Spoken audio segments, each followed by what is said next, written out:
Jenny.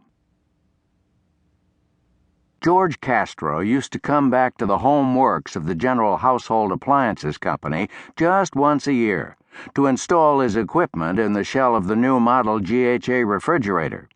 And every time he got there, he dropped a suggestion in the suggestion box. It was always the same suggestion. "Why not make next year's refrigerator in the shape of a woman?" Then there would be a sketch of a refrigerator shaped like a woman, with arrows showing where the vegetable crisper and the butter conditioner and the ice cubes and all would go. George called it the Food-O-Mama.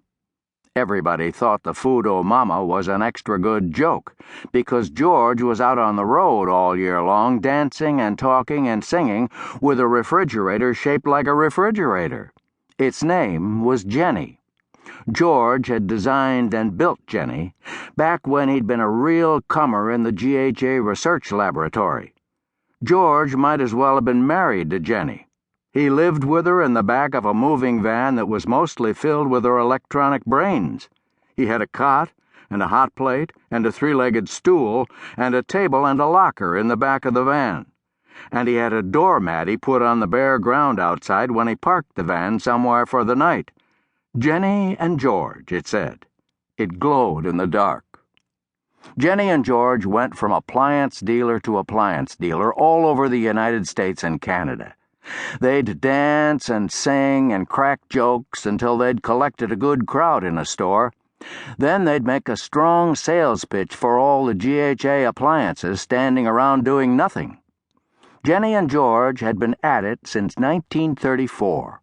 George was 64 years old when I got out of college and joined the company.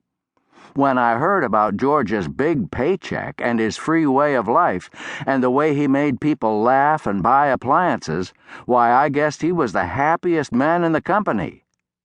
But I never got to see Jenny and George until I got transferred out to the Indianapolis offices. One morning out there, we got a telegram saying Jenny and George were in our neck of the woods somewhere, and would we please find them and tell George his ex-wife was very sick. She wasn't expected to live. She wanted to see him.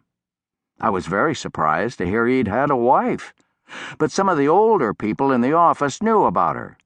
George had only lived with her for 6 months, and then he'd hit the road with Jenny. His ex-wife's name was Nancy. Nancy had turned right around and married his best friend.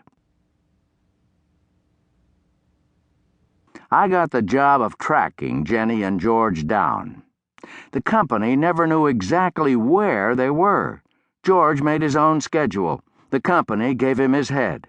They just kept rough track of him by his expense accounts and by rave letters they'd get from distributors and dealers. And almost every rave letter told about some new stunt that Jenny'd done that Jenny'd never been able to do before. George couldn't leave her alone. He tinkered with her every spare minute, as though his life depended on making Jenny as human as possible. I called our distributor for Central Indiana, Hal Flourish. I asked him if he knew where Jenny and George were. He laughed to beat the band and said he sure did. Jenny and George were right in Indianapolis, he said. They were out at the Hoosier Appliance Mart. He told me Jenny and George had stopped early morning traffic by taking a walk down North Meridian Street. "She had on a new hat and a corsage and a yellow dress," he said. "And George was all dolled up in his soup and fish and yellow spats and a cane. You would have died. And you know how he's got her fixed up now, so's he knows when her battery's running down?" "No, sir," I said. "She yawns," he said, "and her eyelids get all droopy.